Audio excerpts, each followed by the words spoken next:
I was tricked into reading this book over the weekend, and we're going to talk about it because it was a wild ride.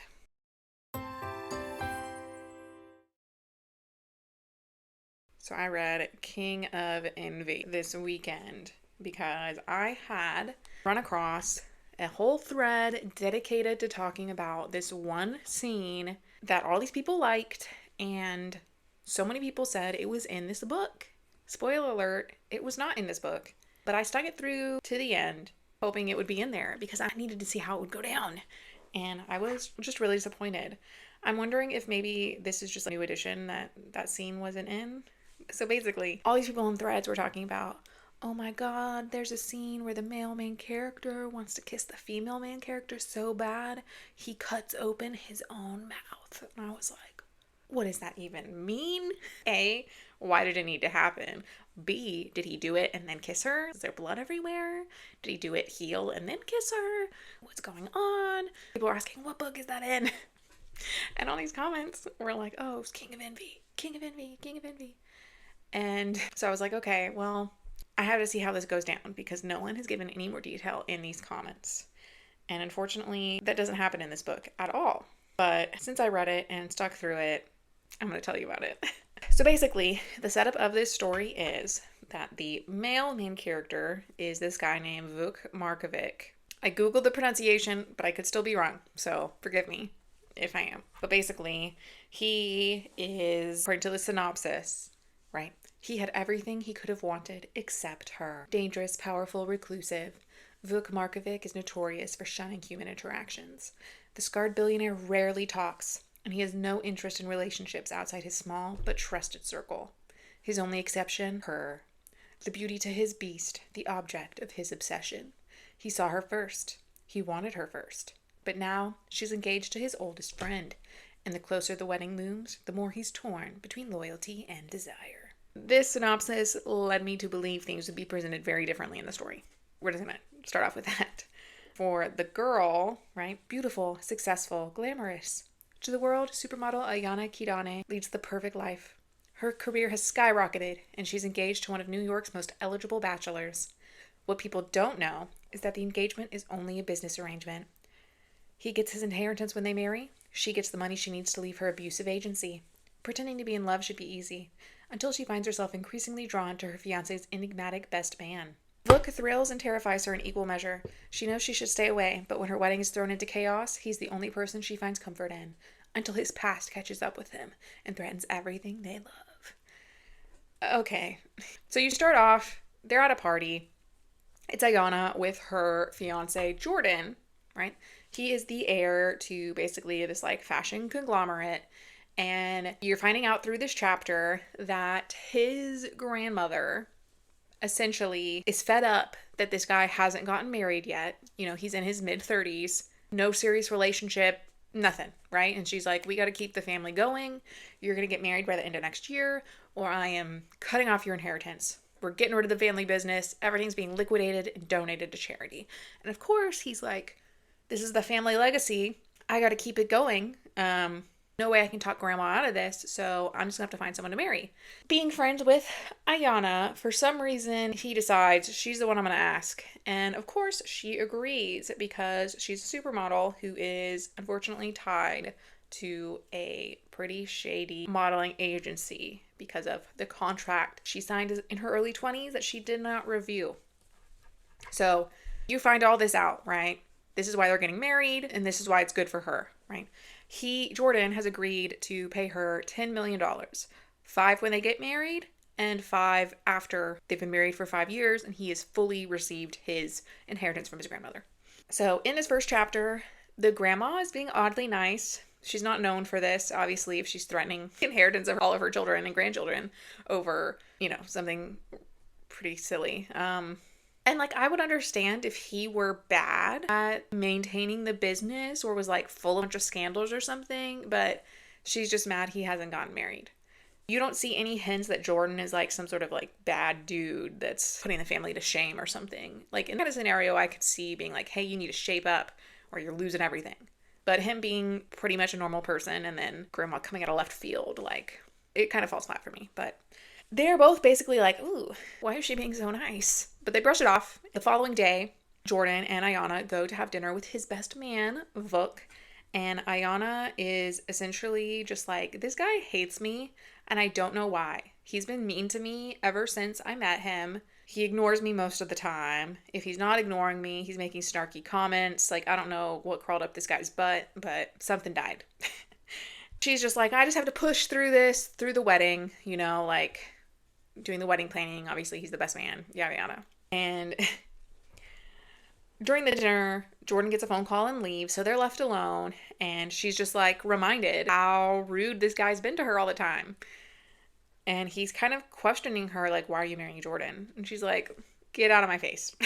Like she's being nice to him, but you find out that he doesn't speak verbally to people. He only uses ASL. And luckily, she knows ASL because her aunt lost her hearing when Ayana was a teenager. Some kid insults Vuk's face because he has a bunch of facial scarring that isn't described very well. Like, he looks at himself in the mirror repeatedly, and literally all it says is the scar has turned white and it bisects his face. Which direction? There are multiple ways. I'm assuming it has something to do with his mouth, but it's unclear. And basically, through this chapter, you're realizing that Vuk knows a lot about her that she's never told him. She's kind of like, oh, how do you know that? For some reason, she just like questions him, like, are you dating anybody? And he's like, no. Why does she feel the urge to ask him this? I don't know. She just keeps thinking about how much he hates her. And then Jordan comes back and is like, that was a phone call about my grandma. You're right. She was acting weird because she was just diagnosed with something and is really ill. So I'm going to go visit her over the weekend and we're going to like have some family discussions and stuff. Ayana's like, of course you need to go, like family is so important, blah, blah, blah. Then they realize, oh no, the cake tasting's tomorrow in California. A, Jordan can't go. B, he's taking his jet to Rhode Island, leaving Ayana without transportation. And she's kind of like, oh, I'll just take a normal person flight. I don't need a jet. It's fine. Jordan obviously is like, no, that's not acceptable. Vuk, you're going to take her. And Vuk is like, no, I don't want to take her. I'm not interested in that. But Jordan wears him down until finally Vuk's like, okay, fine. This is Friday. They leave the next morning. And on their way, Anna gets a call from her agent, and he basically is super creepy. He knows things he shouldn't know. He's like, oh, I heard you're going to California with Vuk. And she's like, I don't know how he knows all this information. He's always been creepy like this. I was convinced that they bugged me at one point, but I didn't find anything. So I don't know. Vuk notices she's like uncomfortable talking to her agent, and he's like, who is that? Why are you upset? And she blows it off because she doesn't want to tell anybody how manipulative her agency is and how they're like taking advantage of her. I don't really understand why she's like this. She keeps saying nobody's ever been on my side, but then there's zero evidence that she's asked for help or been in a situation where other people knew she needed help and just ignored her. It would be one thing if she had really needed help in the past and then her best friend was like, oh man, that sucks. Bye. Then it would be understandable for her to be like, I have to take care of things all by myself. There's only me to depend on, because she's had this history not being helped. But that never comes up. She just refuses to ask for help. So Jordan doesn't know why she needs the $10 million from their agreement. She doesn't want to tell Vuk. So she's just lying like, oh no, they're just worried about my job on Monday. Vuk, being himself, is texting his security guard, okay, start Googling her agent. Basically, like, give me a background check on this guy. And they fly to California. They get to the bakery. They're doing the cake testing. Yana messes up and accidentally says that she likes the flavor that Jordan hates. Because Vuk is like, Jordan hates that flavor. And she is just like, man, this guy is just hounding me. I don't know what is up with him. Because then 2 pages later, he's like, Jordan doesn't care what flavor the cake is. Then why did you throw a fit about the almond flavor if you know Jordan doesn't actually care? But he does say, I think that flavor suits you better. And she's like, how did he know I would like that flavor? She's just like really blown away. Like, oh my God, what? They pick a cake. They go to the hotel. And this is what I thought was so stupid. She realizes, oh my gosh, I forgot to ask for another hotel room. This is like, we're sharing a bed because it was supposed to be me and my fiance for like public image. But now it's me and his best man sharing a room. But there are no other rooms. Nothing they can switch to. They can't get an extra room. Apparently, Vuk calls around. All the hotels are booked out for a concert, essentially. And they are like, well, okay, we'll just share the room. It's fine. There's a cot. Keep in mind, Vuk has been described multiple times as being 6'5", 200 pounds, while also being monstrously large and muscular. I am not a professional or anything, but back when there was all that discourse online about horse riding and how big riders can be, because there was that girl who was upset that she was told by a ranch she couldn't ride the horses because she was too heavy. And she's like, but all men weigh as much as me. And so I went around and was like, sounds terrible. I went around and I asked a bunch of people. I was like, you're X foot tall. How much do you weigh? And all these guys over 6 foot tall were like 250, normal, not huge. They weren't like that. They weren't hugely muscular. One guy was really muscular, but he weighed way more than that. So this guy being 6'5", 200 pounds, he's pretty thin, objectively speaking. They go into the room, and Ayana's like, oh, I'll take the cot, you can have the bed. And he's like, no, you take the bed. And then he sits on the cot and breaks it. So, of course, they have to share a bed. And usually I really like that trope, like, oh, there's only one bed left. But this was not done very well. You want me to believe that this skinny dude broke a cot? There's no way he's as big as you're describing him, based off the other details you're giving.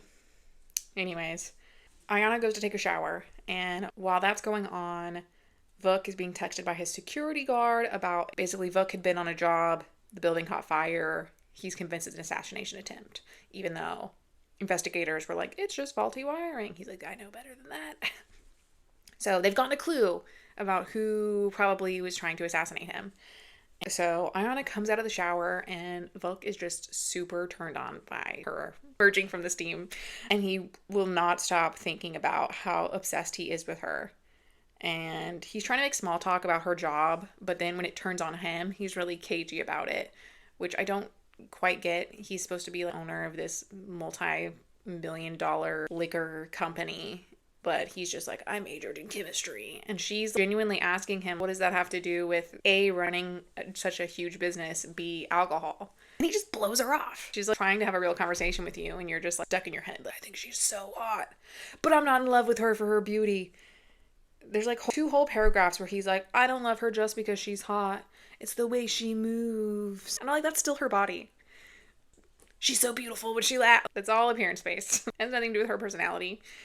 So she basically says, oh, well, I dropped out of college to become a model. I was scouted at a college party. And this is when you find out that Vuk already knows everything about her because he's been obsessed with her for years and basically stalks her on the internet. I'd watched every interview and read every article she'd ever been mentioned in. He's kind of like, I can tell there's a bitterness inside her about this whole modeling thing. I'm going to find out what it is. At a certain point, he gets overwhelmed and he's like, I have to go take a cold shower.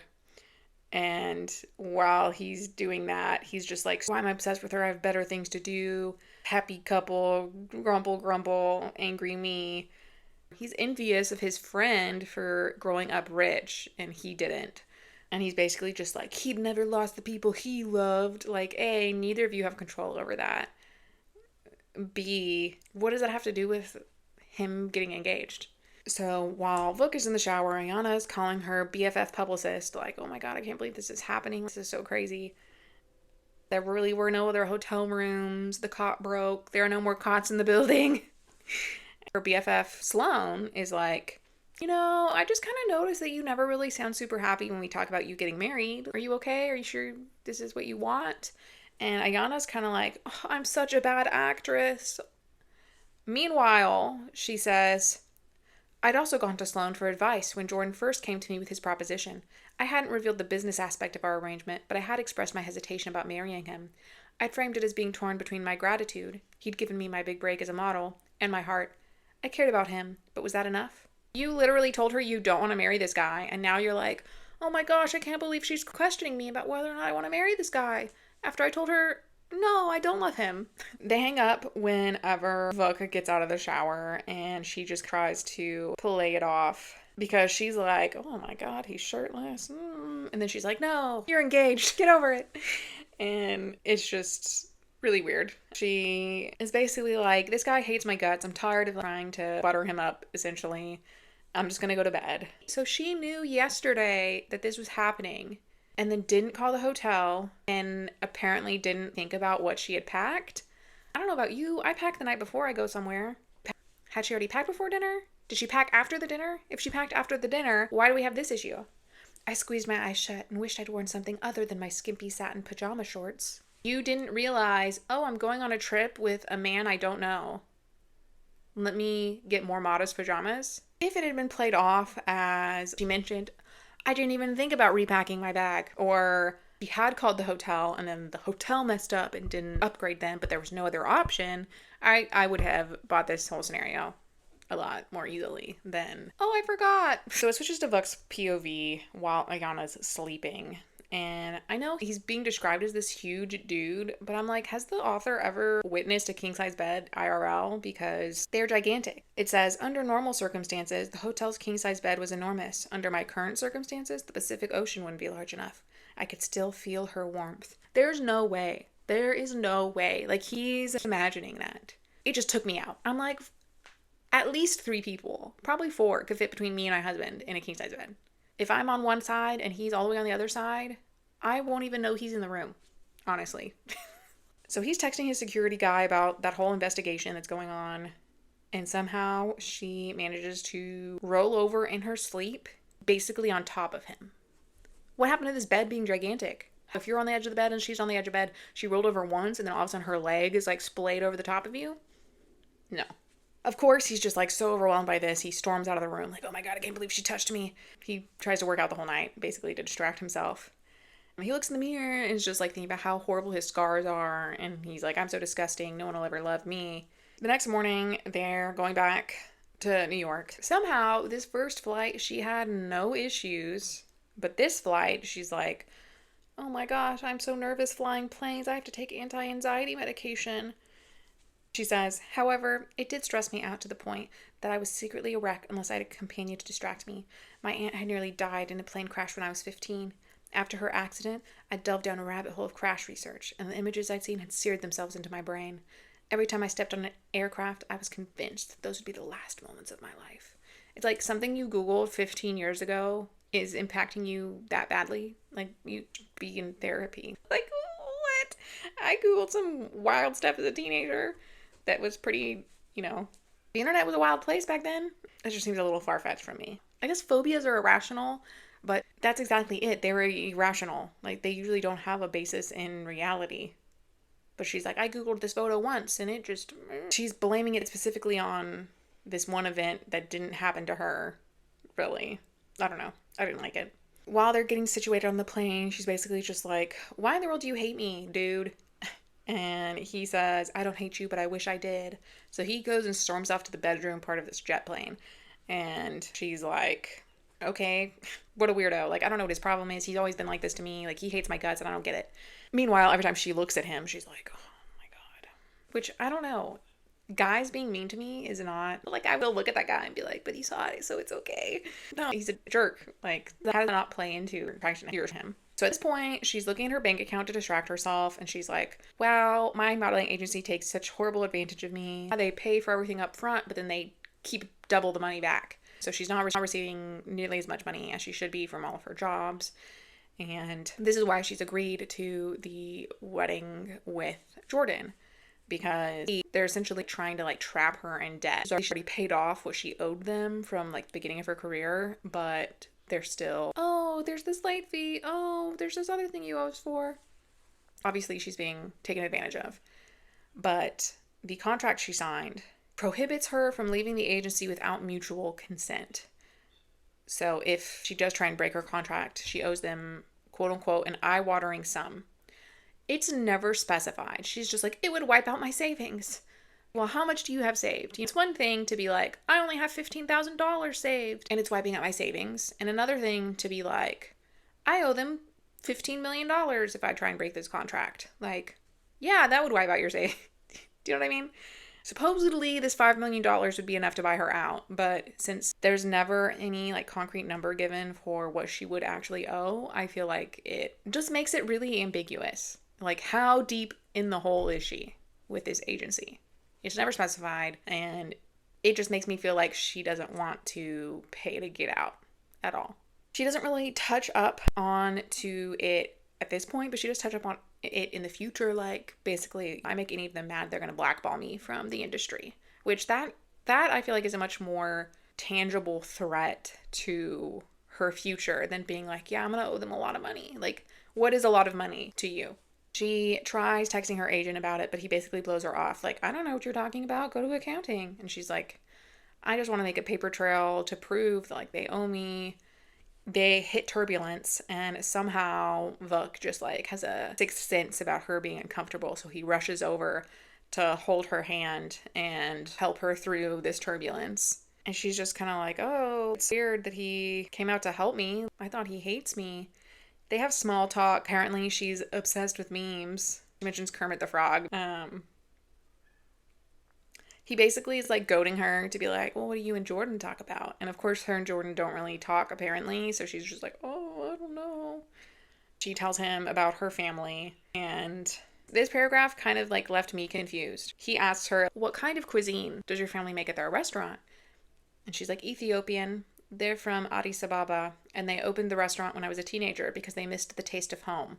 There's a huge Ethiopian community in DC, so there were already quite a few restaurants, but none of them can make sambusas the way my father makes them.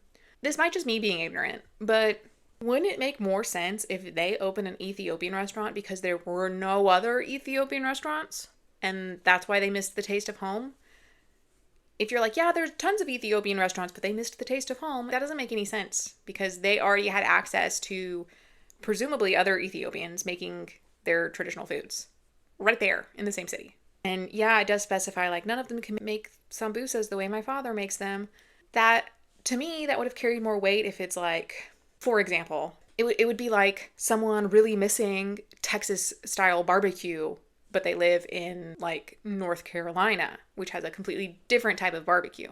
So it's like, yeah, there are barbecue restaurants here, but where we're from, there's a different style. So we open a restaurant to, like, bring that version of food here. Instead of being like, yeah, there's 15 other Texas barbecue restaurants, but I wanted to open my own. Falls flat. Clearly, she has, like, a really good family. She's like, this is so weird that all of a sudden he's friendly to me. And then, he makes it weird again. Like, why are you marrying Jordan? And she's just kind of like, why wouldn't I marry him? You know? She doesn't have an answer because it's like, she's not in love with him and she's bad at lying. So she's just like, he's nice. We've known each other for a long time. And Vuk does say, he's like, if we use your logic, I would have married Jordan before you. I've known him a long time and I enjoy his company. So it was like, that's funny. But basically she calls him out. She's like, you don't like anybody's company. Like, you're mean to everybody. And he's like, that's not true. There are exceptions. Yeah. The only people he seems to like are the people he pays to be around him. They're back in New York, and Vuk's security guard is like, hey, we got a bunch more information about that suspect we found for the fire. Here's the tattoo on his arm. And Vuk is like, oh my God, he's part of the Brotherhood. And it doesn't tell you this at this point, but you do find out later that he was in the Brotherhood, which is why he's, like, shaken by this. His security guard's like, we need to shake up our security. And Vuk is like, no, let's leave it how it is, kind of as a trap to see who might be the leak. And I just want to say, maybe it's just me. When I hear Brotherhood, I immediately think the Aryan Brotherhood, like the KKK. And I just feel like for your imaginary gang, criminal underground group, like, you could probably think of a name that isn't specifically tied to, like, racism. There are zero insinuations that the Brotherhood has anything to do with racism in the story, despite the fact that that name is very evocative in real life of an organization built off of racism. And then the female love interest is black.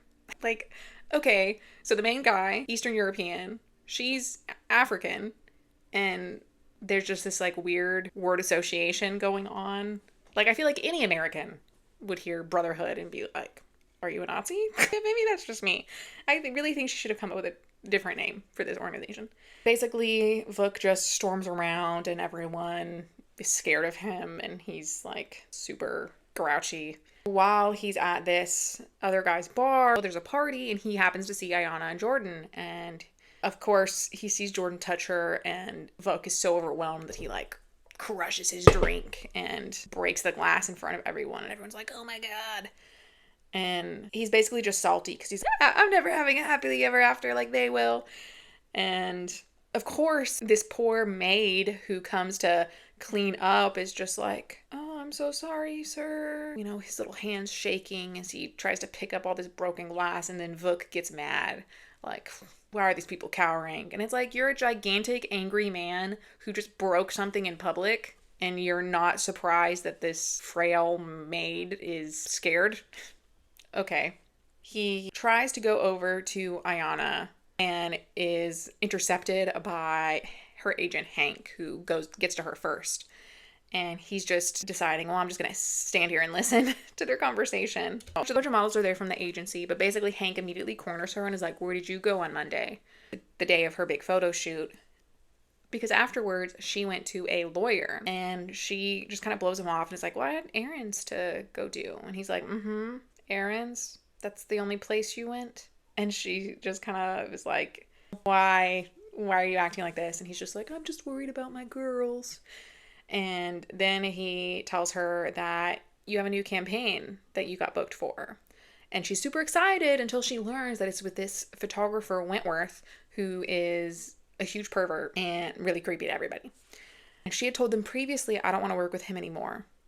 But of course, you know, it's insinuated that Hank's doing this kind of as punishment. Like, you think you can lie to me?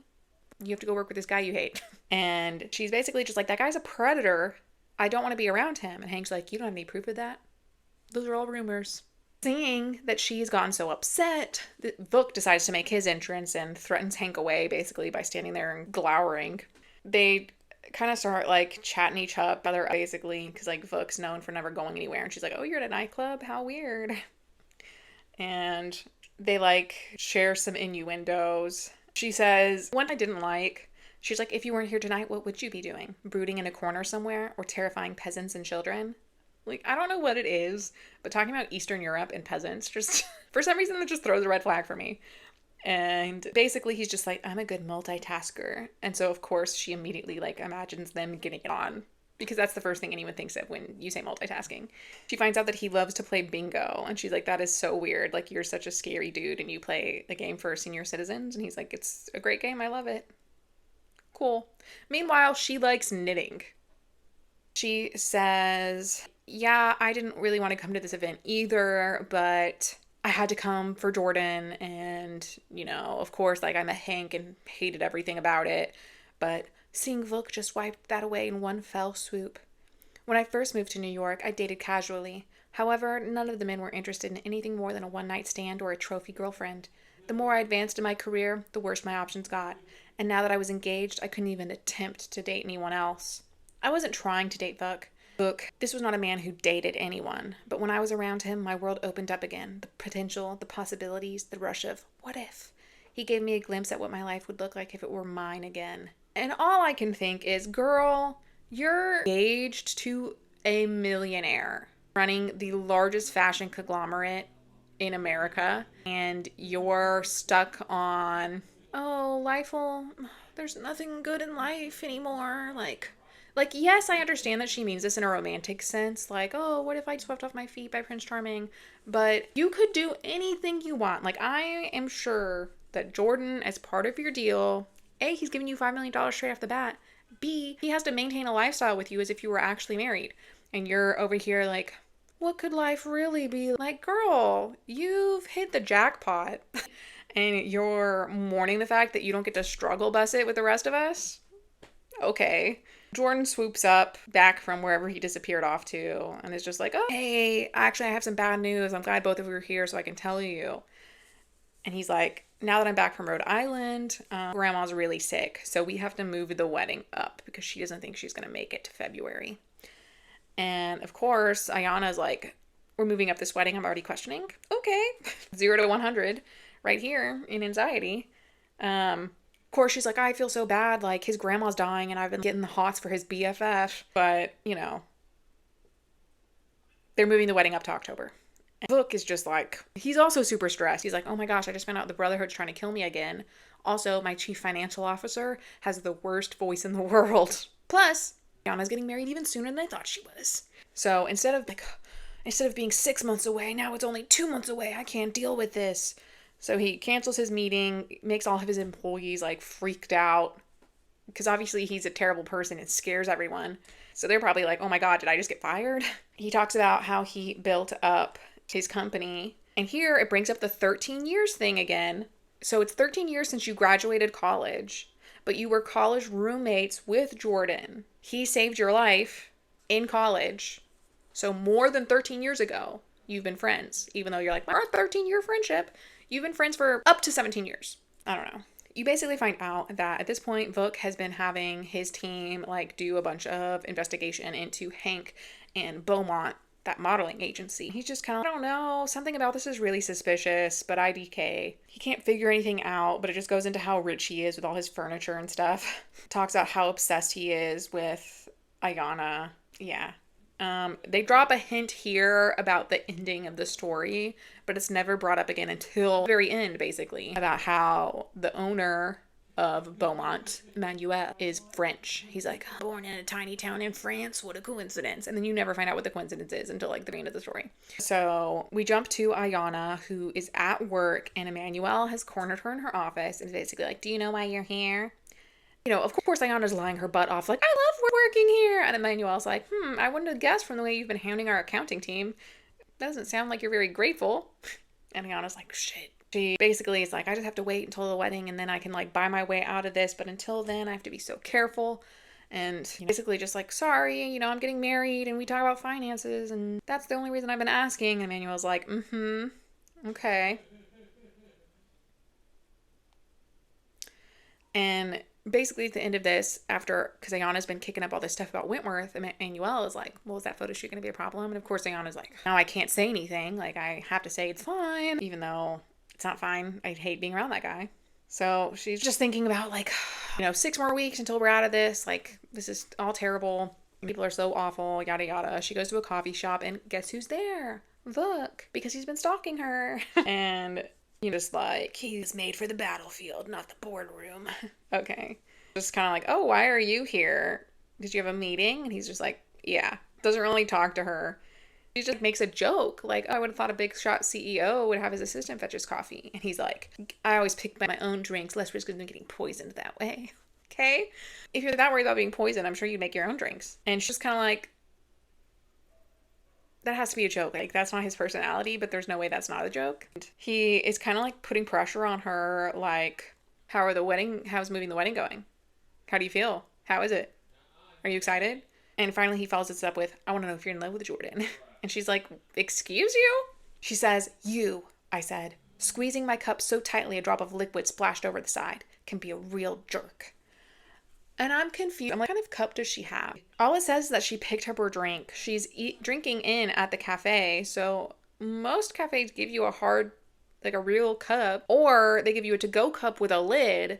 Like, that would be more than just a drop if you squeezed it hard enough. Basically, he just starts grilling her. Like, are you in love with him? And she's like, yes! And then goes on this monologue about how, like, stop interrogating me. And he's just like, fine. And she's like, move the conversation along. And she's like, oh, well, how's the bachelor party going? And he's like, why are you asking me about the bachelor party so much? And she's like, because you're the one planning it. Like, what do you mean I can't ask you about it? Okay, sorry for trying to be involved. And he's like, what if there would be strippers? And she's like, I mean, honestly, I couldn't care less because, like, I'm not actually dating this guy. But she's just kind of like, it doesn't mean anything. I trust Jordan. And Vuk is like, if you were my fiance, I would never look at another woman. And she's just kind of like, if I were your fiance? Girl, like, get a hold of yourself. This guy has only ever been mean to you, and you're hot for him. Like, I don't understand. And then he follows it up with, hypothetically. And in the middle of the conversation, he rushes out away from her. You find out that he's rushing out because he sees a man who looks like the guy caught on security footage after the fire. So he's like, that has to be the guy. So he's chasing him down a side street, and he tackles this guy who immediately is like super apologetic, like, no, don't hurt me. This isn't what you think. Because he is just a lookalike, basically. The real suspect hired him to trail Vuk and get his attention. Well, the little lookalike gives Vuk a note and then runs away, and it just says, "Find me before they do." And, Vuk is this, is suspicious. There's no identification on the note, like no fingerprints or DNA or anything. Really, what it looked like, like I stole his wallet and for his ID, and he's nothing special, IDK. Basically, he's just, overwhelmed. He's watching Ayana's fashion show recording because he's a creep. And he's just so stressed out that when Jordan starts texting him, like, "Hey, any update on the bachelor party? Like, do you need help with anything?" Book just chews him out. "Ask me if I need help again and I'll change our plans to camping with bears." So Jordan's like, "Okay, never mind. Just kidding." All his staff is super scared of him, and somehow he feels validated by this. I don't know. He tries to make you believe that he showed up at this cafe where Ayana was just by surprise. She's there with her green juice. And she's just like, "Are you following me?" And he's like, "No, I work nearby." And she's like, "Oh, I was joking. I know you work over there." And he tries to apologize for the other day, and she's just kind of like, "You said, you thank you for something and apologize to me in the same month. What's going on?" And he just kind of, hulks over her. But while they're, awkwardly standing there trying to have a conversation, it starts raining. And so she's like, "Well, I'll take the subway." And he's basically like, "Oh, I hope you have fun with those giant rats that live down there in the subway." And she's like, "What are you talking about?" And he's like, "You've never seen the subway rats?" And basically frightens her into being like, "Okay, I'll take a ride with you," because he has his car nearby. And so he drives her back to her apartment, and she invites him inside because both of them got soaked in the rain. And she's like, "Oh, you can dry off before you go home. It took us 40 minutes to get here. It's going to take you 40 minutes to get back. I want you sitting in your car soaking wet on that leather upholstery." So they go up to her apartment, and him drying off is putting only his shirt in the dryer. The rest of him soaking wet. Also, she doesn't have clothes big enough for him anyways. So I'm like, what was she thinking was going to happen? I don't know. But he's just hulking around shirtless, and she tries asking him "Are you dating anybody?" And he says this in a more vulgar fashion, but he's just like, "Are you asking if I'm sleeping with anyone?" And she's just like, this took a turn. So of course, now they're super awkward, and he's like, "Well, I'm not. Why do you have a weird fascination with my love life?" And she's like, "I'm just curious. You're Jordan's best friend. Forgive me for trying to learn more about you." And of course, he turns this into, "Man, I just really wish I could sleep with her." She says that she Googled him, and he's like, "Do you spend a lot of time researching me online?" And she's like, "Only when I'm bored. I also spend a lot of time researching knitting patterns and watching cat videos, so don't feel too special." And he thinks that's so funny. He laughs for the first time in years. And Ayana is just like, "Oh, it's the first time I've seen you laugh." During the car ride, and then again in the apartment, they've been playing a question game. So she just keeps asking him "How did Jordan save your life?" And he's like, "I got involved with the wrong crowd. I owed them money, and they weren't the type of people you want to owe money to. When Jordan found out, he paid them the full amount, no questions asked," which is why they're best friends. There's a knock on the door, and he's like, "I'll go get my shirt." So Ayana goes to answer the door, and surprise, surprise, it's Hank again being a creep. Basically, he's back about that Monday. So Vuk comes up, and they're talking about a lawyer's office. So flashback to that Monday, after that photo shoot, Ayana had gone to a lawyer, not just running errands like she had told Hank, and he's figured out he went to go see a lawyer. She's trying to cover it up "Well, I'm getting married. It would be dumb not to go to a lawyer before you get married." And he's like, "That's funny because they specialize in business contracts." And she's trying to be like, "Oh, well, marriage is a contract, kind of businessy." And he's like, "Funny. I'm just glad to hear that you're not leaving because Emmanuel would be really upset if she knew you were trying to leave us." And of course, Ayana is starting to get upset by this. So Vuk swoops in and threatens Hank with his body, basically. And Hank is just kind of "Weird that y'all are together." Kind of insinuating, "This is suspicious. You're engaged to someone else with a strange man in your apartment alone." Not that it's any of his business, but he's basically just "I could probably hold this over you." And Hank leaves, and Ayana is just like, he's never been here before. It just really caught me off guard. I guess he figured out that I went to a law firm the other week. And Vuk is like, "Oh, so you're trying to leave?" And she's like, "Oh, I'm just thinking about it." just thinking about it. And he's just like, oh, okay, interesting. And she's like, it would be really bad for my career if I left on bad terms. But she doesn't say anything about how horrible it is, right? She's just beating around the bush. Oh, our personalities don't mesh. And Vuk is like, I feel otherwise about this conversation, but if that's what you're saying, then I'll leave it. And she mentions he knows everything. And of course, Vuk is like, did you sweep for bugs? And she's like, twice. And he's like, he's like, like we sweep every day. I can't believe this. I'm sending my men over. We're going to get you some tools. Make sure that you're not being bugged. Because obviously that's unacceptable. Even if you weren't a creepy stalker. And he then excuses himself. And is like, well, I have some business to go take care of. But of course, he follows Hank home and doesn't say anything to him. He breaks in, essentially. And Hank is like, what in the world? I'm going to call the police. Vuk starts eating an apple, hands it to Hank, and then stabs Hank in the hand through the apple. Weird choice. But he doesn't say anything to Hank. That's all he does. He's silent the whole time, and then he leaves. And I'm just like, of course this blows up back in his face.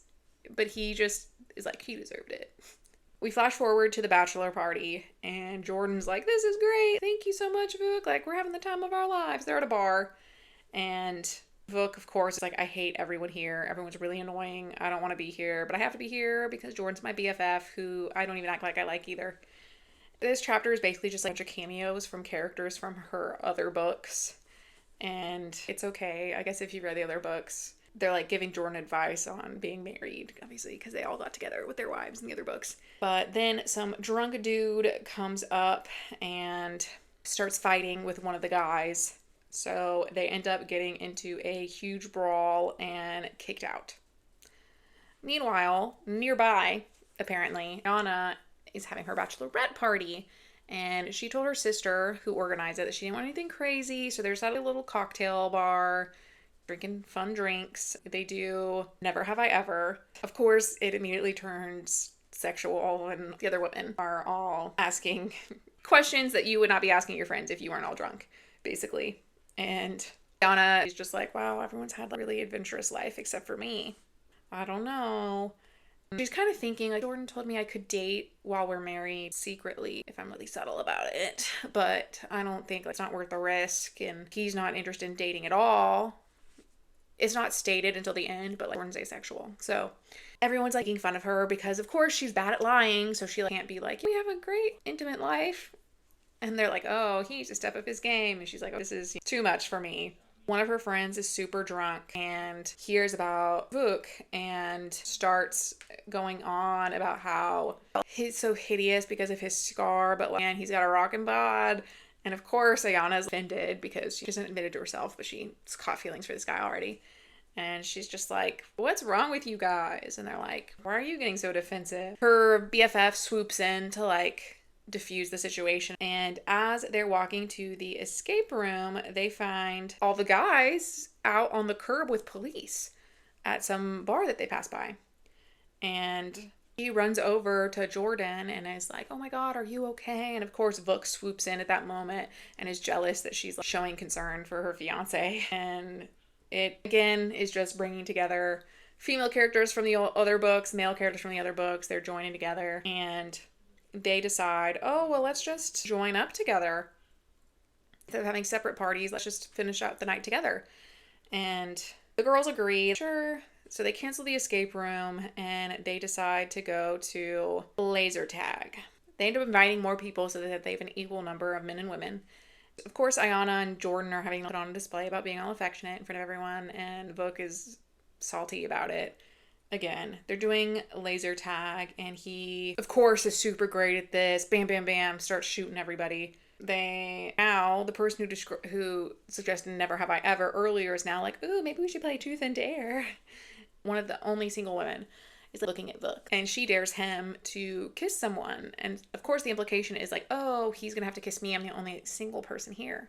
And instead of doing that, he takes Anna's hand and kisses her hand really seductively while maintaining eye contact with the single annoying woman, Indira, right? The one who was talking about how ugly he was, but she'd still sleep with him because he has a hot bod. He's like making eye contact with her while he kisses Ayana.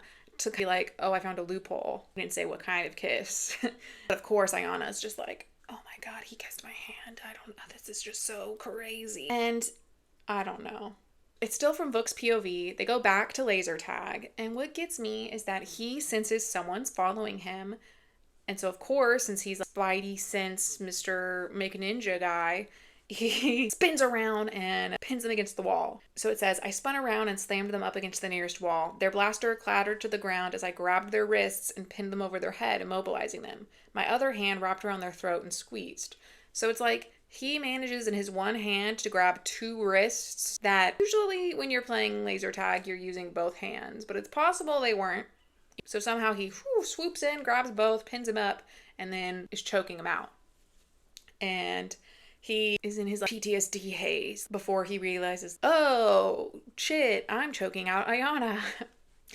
It flips to her POV, and she is so turned on by this. I don't get it. He is actively trying to kill you. He is choking to kill. And she's just like, oh my God. He realizes, what am I doing? He stops choking her, but he doesn't actually let go. And she's just hot for it. IDK. I should have felt scared. If Vuk hadn't returned to his senses when he did, I would have blacked out or worse. But there was a part of me, somewhat delusionally, that didn't believe he would hurt me no matter the circumstances. Girl, have some sense of self-preservation. This is a gigantic man who almost knocked you unconscious. Knocked. You know, like he choked you out. I don't know. And so, of course, she's comforting him. I'm okay. It's okay. But he doesn't move. He just keeps standing there. And when he finally tries to let her go, she grabs his hand. And she is so into this. I don't know. She says, I didn't consider myself a fear junkie. I hated horror movies, avoided dark streets at night, and regarded Halloween with the wariness one might approach a feral cat. My intimate life had been pretty standard up to this point, and I never fantasized about breath play. But something about this moment flipped a switch inside me. Maybe it was the alcohol, or maybe it was just him. And it's just like, no, I don't agree. There was zero consent in that situation. And she literally starts humping his leg. Of course, they're in the middle of a laser tag game. Someone interrupts to shoot them. And she's like, oh my God, I can't believe I did that. There's no way he didn't know that I was humping his leg. I can't believe this. And basically, while they're waiting to pay and everything, Jordan is just like talking. Just, you never told me why you need the money from our arrangement. They're secluded off alone. And she's just like, does anyone need a reason for wanting money? And she's like, although I trusted Jordan, he was far too involved with the industry for me to risk sharing my plans.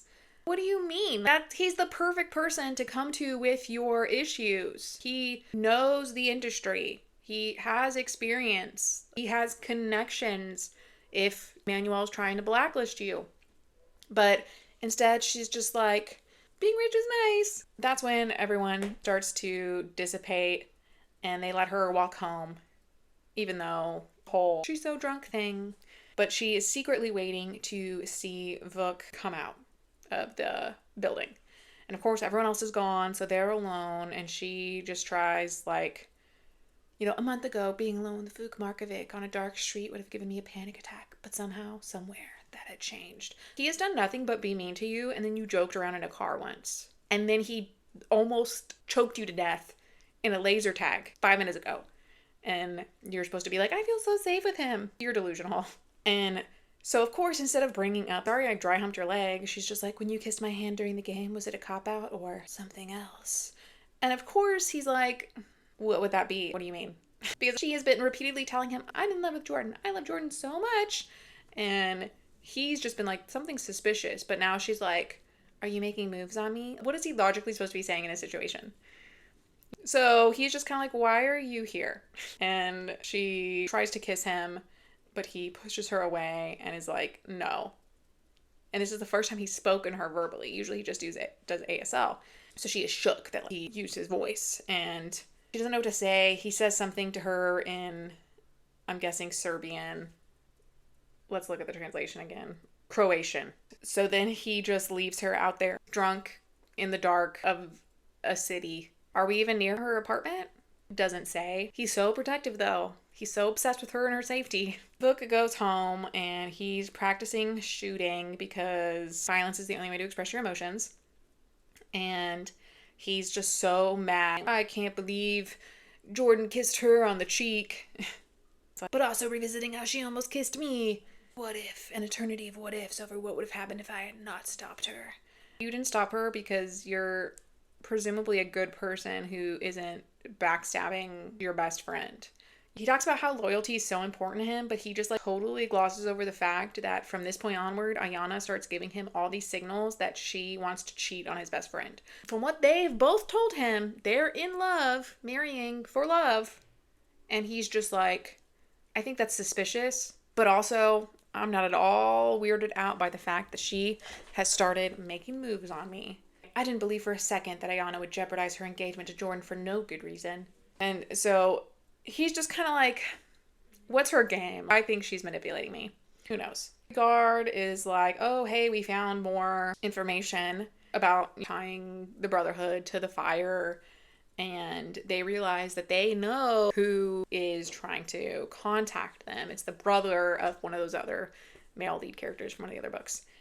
This guy named Roman.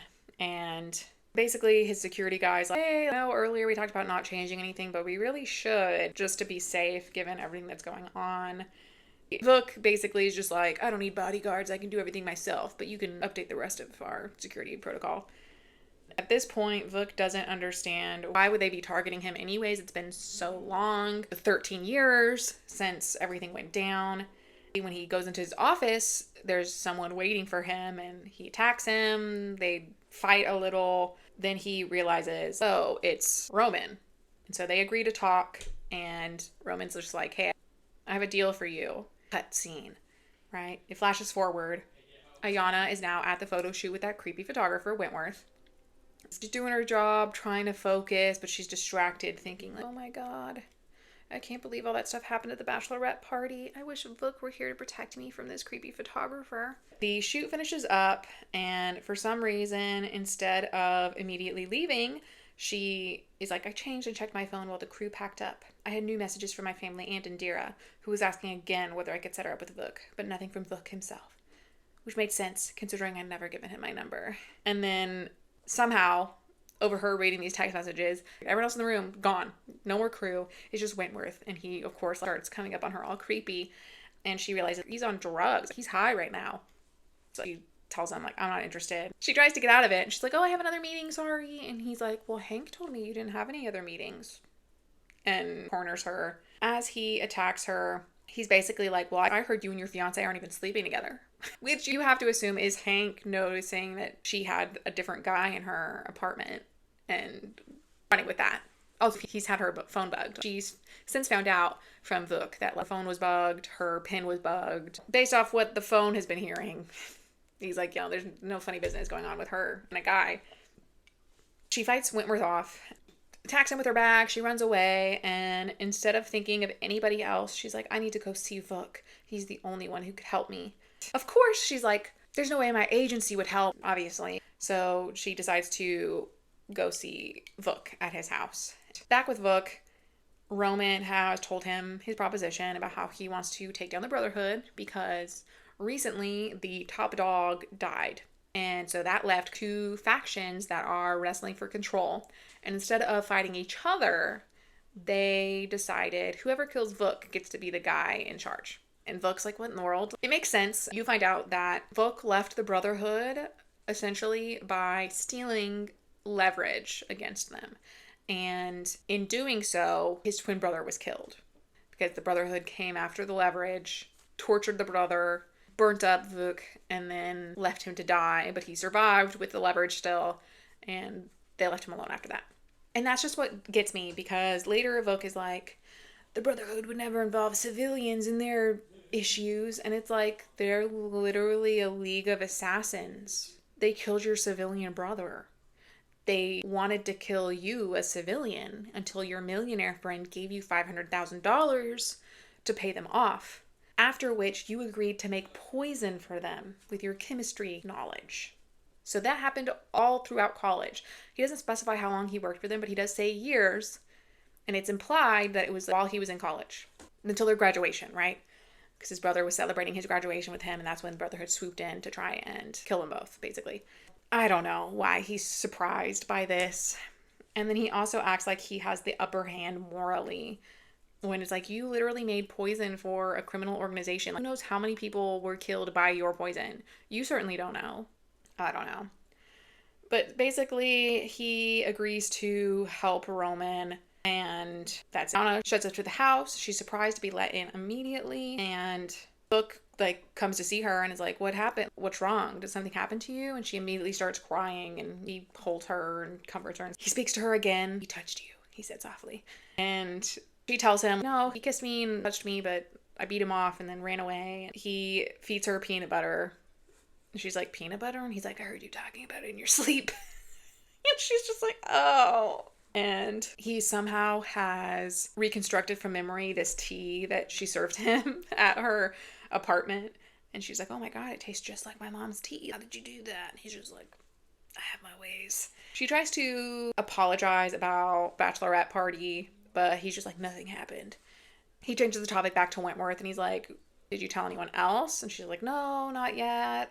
I don't know. I have to tell my publicist, BFF, and Jordan." And he's like, "Why didn't you go to Jordan first?" She's just kind of like, "I'll tell him later." And for some reason, he decides to ask her, "Are you angry about Wentworth?" And she's like, "Of course I'm angry about it. He assaulted me, and I'm not the first one. But me being angry won't do anything. I have to be practical." And he's just like, "Well, I think I could help." And he takes her downstairs to a room full of just junk. And he gives her a helmet, goggles, gloves, and stuff, and a baseball bat for her to start destroying things because he has a rage room, which I guess that's fine. I've never really gotten the allure, but she just feels so great after breaking all this stuff in his rage room. And the next chapter, we go to Vuk, and he breaks into Beaumont office and goes to talk to Emmanuel, and is basically just like, "This photographer assaulted my friend's fiance, and you need to do something about it." Emmanuel's just like, "Interesting," because Wentworth went to the police and said she assaulted him. Of course, Vuk is like, "Let him press charges. I'll take care of it."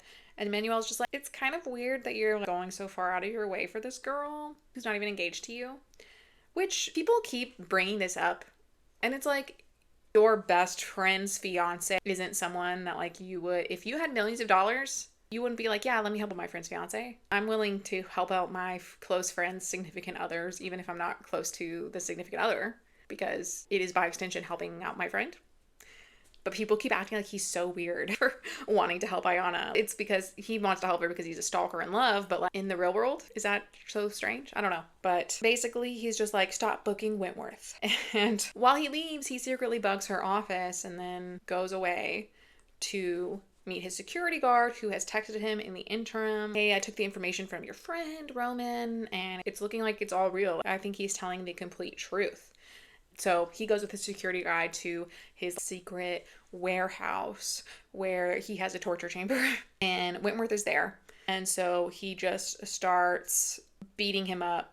He uses a hammer. He breaks his dominant photographer hand and then just starts punching him out before they take his body out. He's alive, but they take him out and dump him somewhere. He knows if he tells anybody, it's not going to end well. And I get it.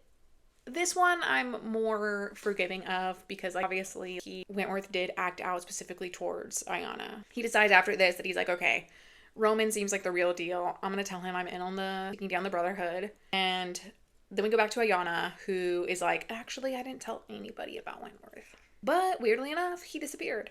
He canceled all his bookings. He's gone. He's no longer involved in the fashion agency. Everyone's pissed at him. Where in the world did he disappear to? He left everyone in the lurch, basically. And she's kind of like, "I think I know who did it, but I'm not going to name any names."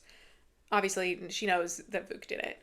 They're at another gala, and she's just hanging out alone because Jordan ditches her again to go talk to somebody. And you can tell who's going to be the star of the next book because there's this huge, there's barely any physical description of anybody. The book has icy eyes, dark buzz cut, 6'5", Donna. They talk about her skin color, her hair. It's wavy, it's silk pressed, she's tall. But then there's not really descriptions of anybody else. Like, you understand that Emmanuel is a middle-aged woman. Hank is described as sleazy, but there's not really anything to paint a picture about what people look like until you get to this paragraph, and I highlighted it because it was a lot. She was beautiful in a natural, effortless way. She had the shiniest hair and the longest, thickest lashes I'd ever seen. Her toned, athletic body was clad in an exquisite blue dress, and her smooth brown skin and sculpted cheekbones gave some of the models I knew a run for their money. And Ayana realizes, like, oh, she was at my bachelorette. I didn't actually meet her, though. And she finds out that it's this woman named Maya. And I just thought that was such a weird description. To me, I don't know. It read as very male gaze coded. And I was talking to my husband at this point, and he's like, are you sure this wasn't written by a man? I was like, I'm beginning to see it. And basically her and Maya just like it off, and they're super close for the rest of the book. Not really for any reason. It's just like, they just click. Maya, of course, is also from a really wealthy frozen food industry family. And they just talk a little bit before Ayana notices that Vuk has arrived. She decides to walk really close to Vuk and like eye contact with him but not say anything. So she ignores him and walks upstairs, heart's racing, and she keeps walking until she reaches the end of the hall. Keep in mind, they're in one of his businesses. So, nightclub he owns. And the door at the end of the hall opens up to a library, so she goes in there. And he comes in and is basically just like, why are you up here? And they're flirting with each other. And he's like, you shouldn't be up here. And she's like, but you followed me. I just think it's so silly. Heart's racing, butterfly. And she's kind of like, Wentworth vanished. Was that you? And he's like, I imagine justice found him. So, of course, she's like, it makes me uncomfortable that the insinuation that he was involved with this disappearance, but I don't know. So they just like, talk around each other for a little bit. Oh, you're getting married soon. She's like, and out of nowhere, she's just like, this one I understand, right? She's like, I'd made a promise to Jordan, but the scope of that promise didn't encompass this. Genuine feelings, heady possibilities, the tease of a world that's been out of reach. So it's like, oh, clearly now she's talking about like, a romantic love. But previously, she had never really been talking about like, my love life sucks. And I'm imagining this new world with Vuk. Like, it just came off like, rich guy taking me around. You're already marrying a rich dude. I don't know. She randomly decided, you remember when you asked whether or not I loved Jordan? The truth is, I don't. He doesn't love me either. And Mr. Loyalty's number one most important thing in my life. He's just like, why are you telling me this? And she's like, because I don't want you to feel guilty about what I want you to do right now. And he's like, why would he feel guilty about that? You're making an active decision for him to do stuff. He makes her take off her ring, and they start making out. And they're getting a little too hot and heavy before someone hits the door. Some drunk people outside. And so, of course, reality sets in. And they're like, oh my God, I can't believe we did this. Basically in public. And he swoops out of the room. And she's just left there staring at her ring. Oh my God, what have I gotten myself into? Zero self-control, lady. So Vuk is just like, it took all my willpower to walk away from that library. And he's just like reflecting. He's like, I'm not even letting Jordan come over to my house now because all this brotherhood stuff, but Ayana's on my always let in list. Cool. And he's just thinking more on brotherhood stuff, but then it turns into he's at Jordan's house just hanging out with him, and he's thinking about making out with Jordan's fiance. Jordan's like, why are you being so weird? Really quiet. What's up? And Vuk is like, I just have a lot on my mind. It's just really weird. And basically Vuk's like, you never told me why you're marrying her. And Jordan's like, what do you mean? I'm marrying for love. Ha, ha. And Vuk is like, remember Hungary? Because when they were 21, Jordan said, I'm never getting married. Meanwhile, Jordan has never admitted to being asexual to anybody but Ayana. So it's like, why is Vuk so hung up on 15 years ago you said something in a bar while you were wasted, and now you're not still being held to that truth? Of course not. What? Jordan's just like, yeah, no, that was really crazy. Things change. I do envy you. You can do whatever you want. You don't have anyone else's expectations to hold on to. I have my grandmother and the family business. And basically Jordan's like, but look, like, you're my best friend. Obviously what went down in college was terrible, but if it hadn't happened, we never would have been, we wouldn't be friends like this. So I'm glad I had the opportunity to meet you. And of course, now Vuk starts feeling guilty. Well, I think Ayana's telling the truth that she doesn't love him and he doesn't love her, but I don't know why he won't tell me the truth. And I guess calling off the wedding is really hard, but nothing had truly tested that loyalty until Ayana, his loyalty to Jordan. And I'm like, how gross. So one hot chick walks in and you're like, I'm throwing away a decade plus of friendship and the man that saved my life. And does my loyalty to him outweigh my desire for her? Clearly not. You already made out with the woman. I don't know. He ends up leaving, and when he's walking home, he finds a cat. And that was another thing that gaslit me into reading this book. Everyone's like, oh my god, this stuff with the cat's so cute. And he sees this cat, is basically like, wow, I hate cats, goes home, notices that it started to rain, goes back out and saves the cat. Meanwhile, he's just like, cats are dumb. This cat's so annoying. And I'm just like, that's not... First scene, I was like, okay, he just got the cat. Usually that's the trope, that they're grumpy about it. But he literally never says a good thing about this cat until the very end. So after he saves this cat, Ayana starts texting him, and she's drunk because she went out with Maya, and for some reason she'd left brunch, booked a suite at the nearest hotel, and waffled for hours before I finally texted Book. And so it's like, how many mimosas did you drink at lunch that you were drunk hours later? Because that's her excuse, right? And it's 2 weeks to the wedding at this point. So he shows up and he's like, what did you want to talk about? Why did you call me here? And she's like, we can talk about anything. And she's just like beating around the bush. But then she's looking at his scars and he's like, ask me. And she's like, what? And he's like, about what everyone wants to know, I'll answer. She's like, because earlier he had told her, ask me about my scars. And she's like, oh, wait till you want to tell me. But he just keeps telling her, ask me. This is the 4th time, I think. And she's just kind of like, what happened? So this is when he tells her about graduation night. Lazar, my twin brother, came to celebrate with me. And then some old acquaintances of mine broke in and they wanted something. And so they tortured my brother. And I fought them off, but they set the house on fire and everything was gone in a moment. So she's like, oh my god. And he does say, it is pretty sad actually, he does say that his brother was alive when he left him, but he was trapped under a fallen beam. There was no way he could save him without them both dying. So his brother was like, oh, live for me. And it was just like, oh, that is sad. But he does say, Anna asks, what happened to your acquaintances? And he's like, justice found them. And she's just, goosebumps coated my arms and shoulders. Can you even get goosebumps on your shoulder? That's why I highlighted this. I was like, I don't think that is even shoulders goosebumps. So Google says that goosebumps tend to happen across the whole body. But I've seen it like thicker hair along your forearm, your legs, your shoulder hair. Sorry. But she's just like, I didn't ask him what his idea of justice was. I didn't want to know. Girl, you already know what his sense of justice is. Don't lie. But he's just like, I never told anyone about this, just you. And so, of course, she starts touching his scars. And, of course, they start kissing a little bit. And then she takes off her ring and drops it. And they go at it. It's so dumb. I found this scene so cringy that I had to click through because I was just feeling like nauseated. But she starts stripping and he's like, don't do this. And she's like, then leave. But, of course, he won't because he has 0 loyal bones in his body despite everything he says. And they start making out and he does some really gross, dirty talk. And it's a lot of this. They don't go all the way because she asks him to. And then he's like, no, call off the wedding. Dude, you have 0 high ground in this situation.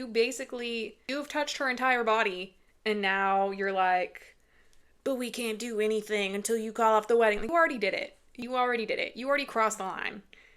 But she's just like, I can't call off the wedding.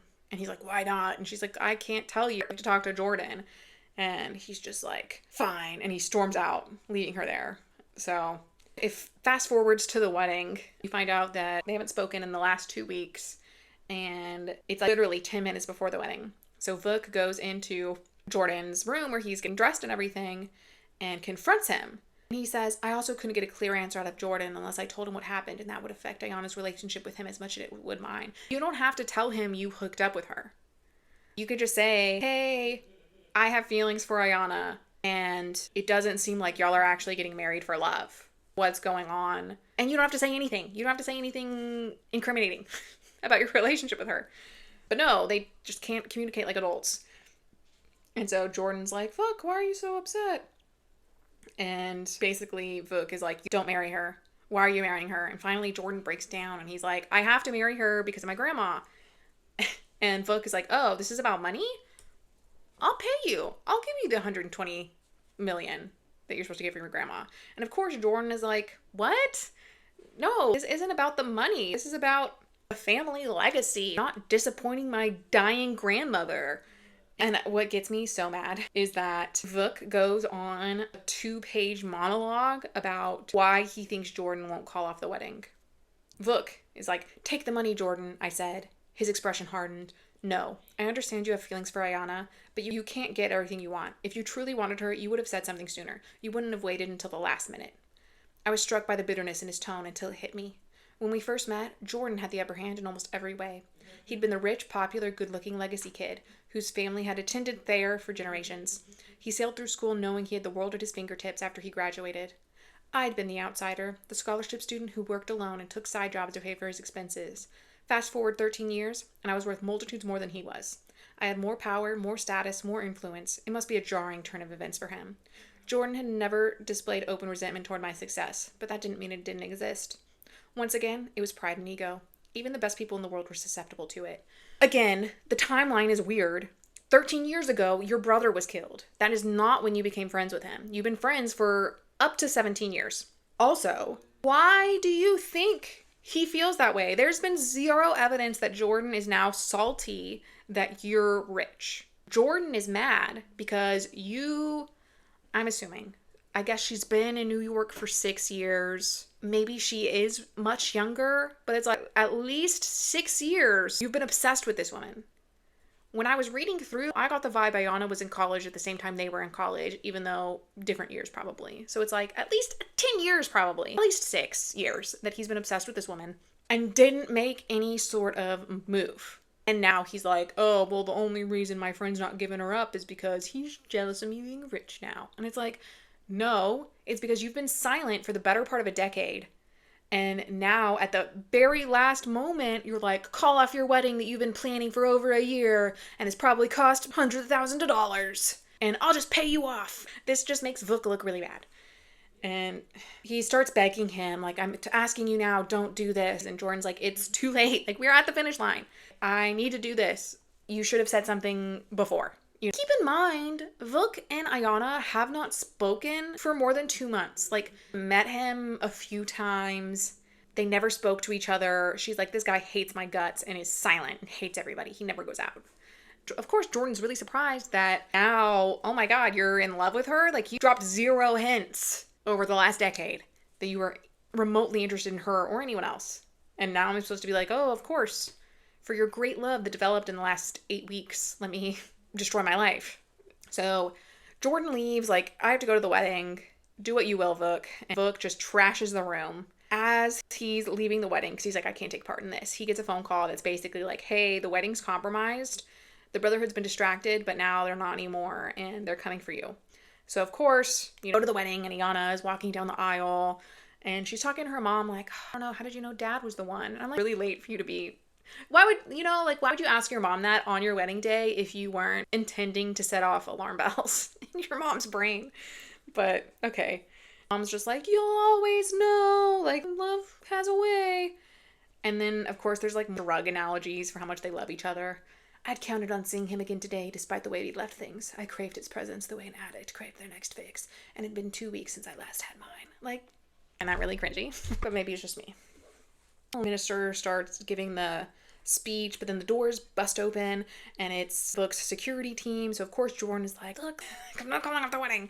The security team's trying to get them out when all of a sudden, like, the minister and the piano guy and some other people, like, leap up and guns come out, and the minister grabs Jordan. Vuk runs in, sees, the pianist shooting at the altar, and so Vuk jumps and tackles Ayana to the ground, who has not been held back by anybody, right?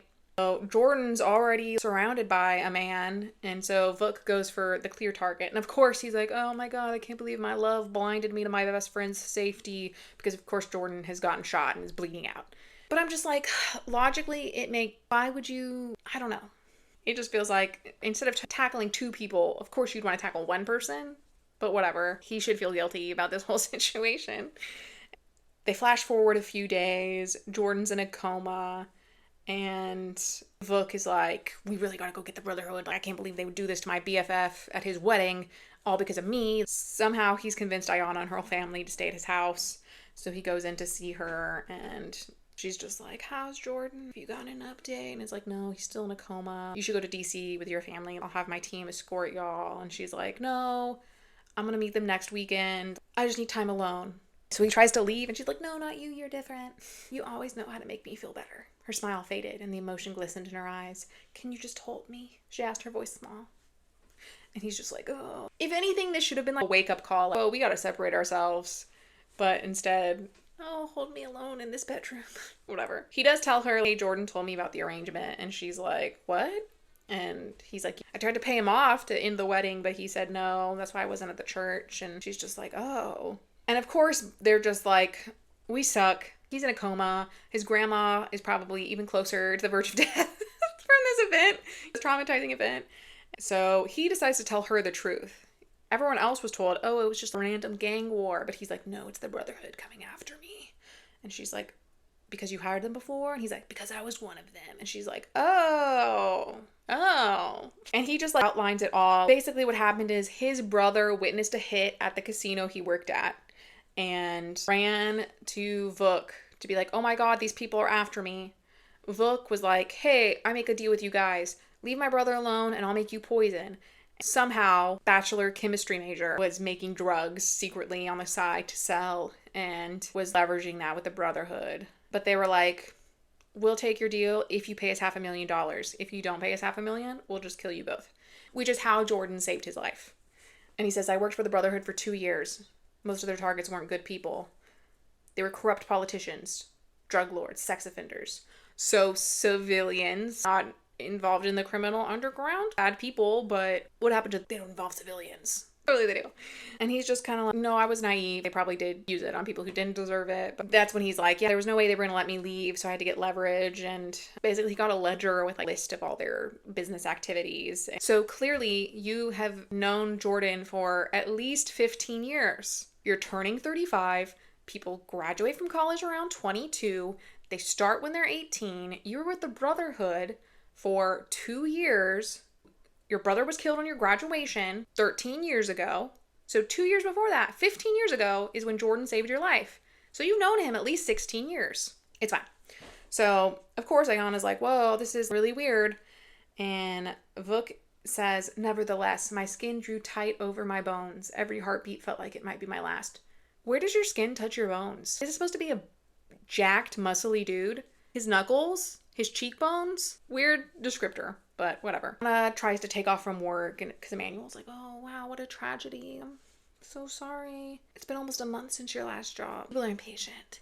And Ayana's just kind of like, my fiance's in a coma, so no, I'm not coming back. I'll let you know.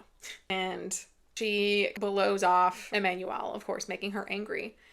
You can tell Emmanuel's upset. Emmanuel sucked in an audible breath. I doubted anyone had spoken to her like that in years. And then she goes on, y'all need to pay me for the last 12 months of work that I haven't been paid for because this is unacceptable. And I'm out. Bye. So, of course, she's like, oh my god, I can't believe I did that afterwards. Maya shows up again and is like super close with her out of nowhere. Gives her ginger cookies, which I thought for sure. I was like, man, these cookies are going to be poisoned.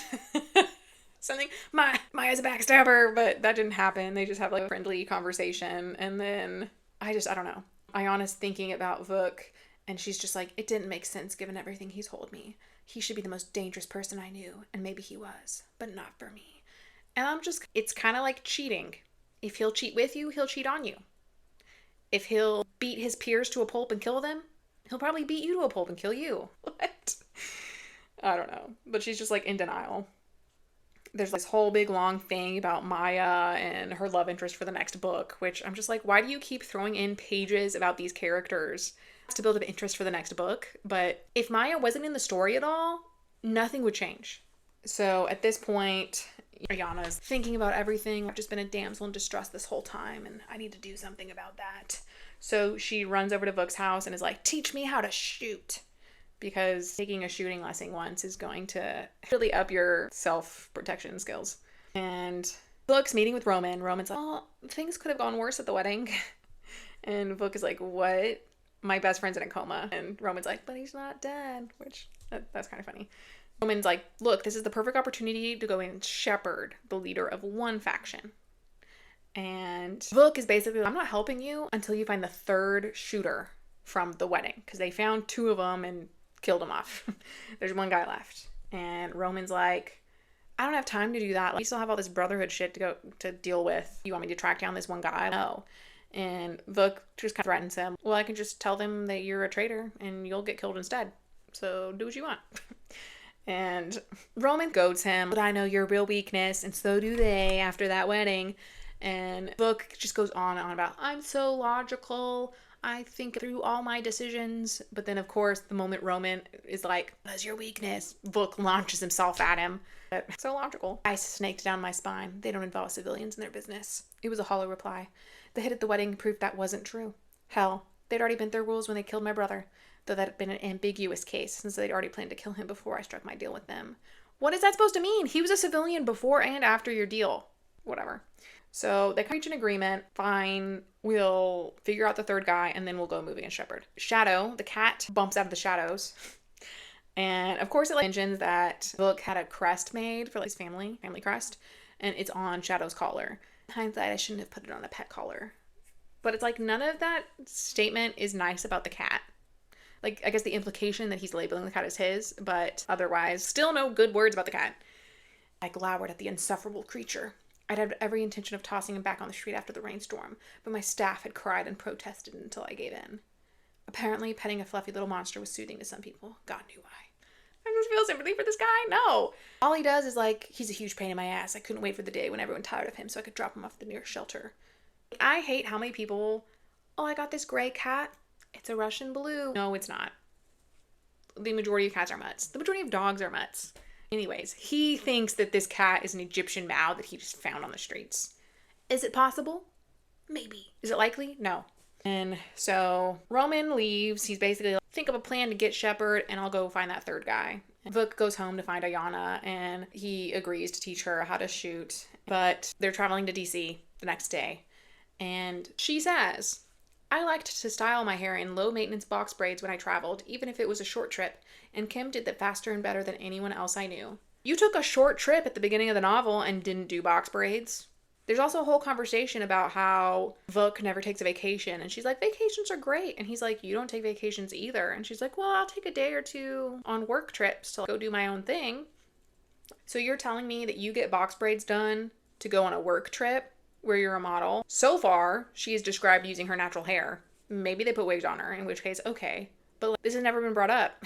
I don't know. It just felt stupid to throw this in now when there's been 0 evidence that you actually do this.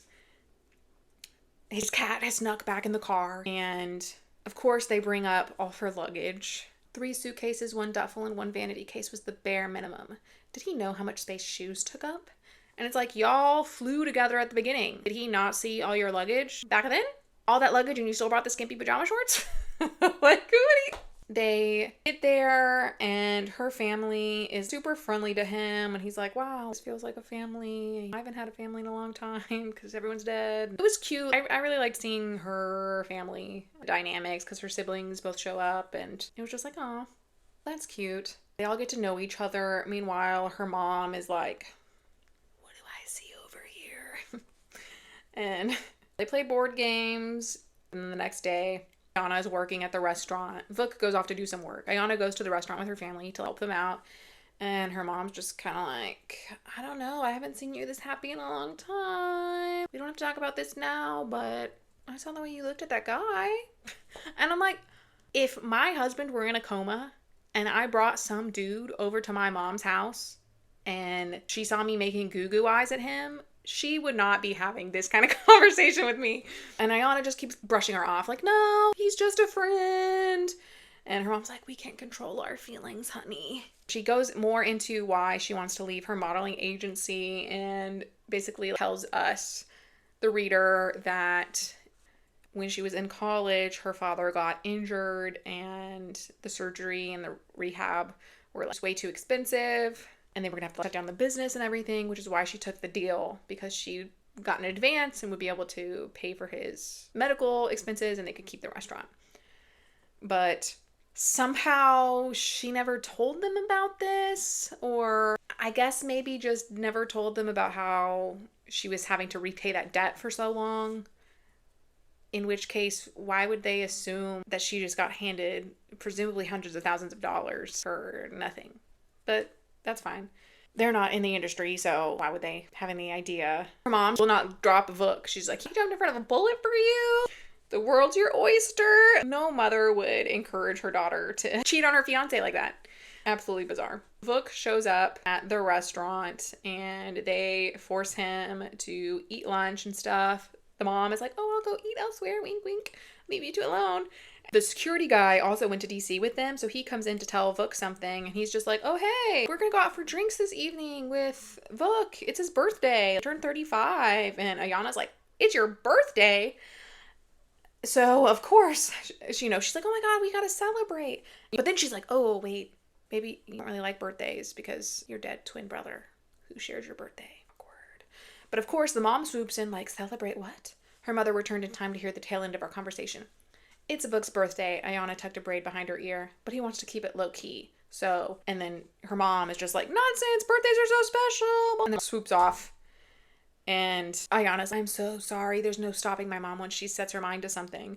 So it's like, your mom is over the top. And instead of not lying, but instead of redirecting her so that she doesn't make a big deal about his birthday, you immediately tell her, it's his birthday.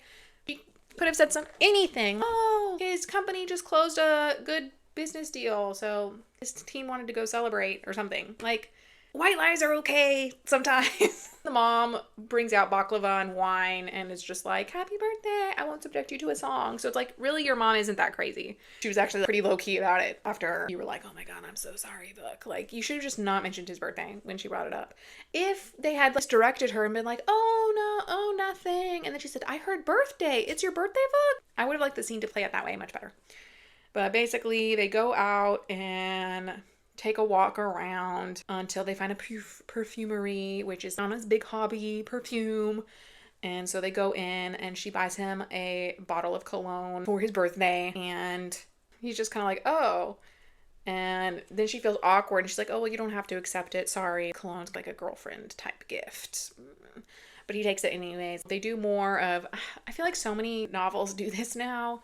It's like, the male love interest is always an immigrant from some other country and then uses his native language as he'll say stuff to her in Croatian and then be like, look it up, and not tell her what it means. I feel like that happens in so many books and it's so rude. They stop at a restaurant and people recognize her for being a supermodel and basically start insulting Vuk. Who's that ugly guy she's with? Isn't her fiance in a coma? What's she doing out with him? Blah. And Ayana just like lips out on them. His scars are a sign of character, but your actions are a sign that you lack basic common decency. And then they storm out of the restaurant. On our way out, I accidentally knocked one of their sodas into their lap. It was putty, but I'd be damned if it didn't feel good. How did you knock one soda? If you like hip checked the table and knocked all their drinks over, that would make more sense. You knocked one soda over on one of them. Vuk thinks that's so funny.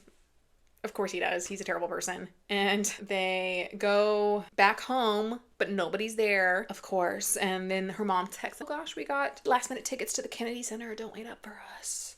And of course, they just awkwardly just say goodnight, basically.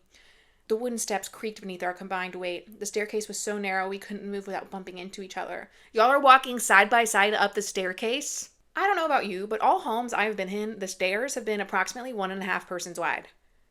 There's no way you could walk side by side up with this guy who is supposed to be so gigantic. And she's also described as being tall, like 5'10". My heart slowed beneath the weight of our proximity. He towered to my left. The wall hemmed me in on the right. Edith's body seemed even more solid and immovable than stone. His hand brushed hers, and she's like immediately super into it.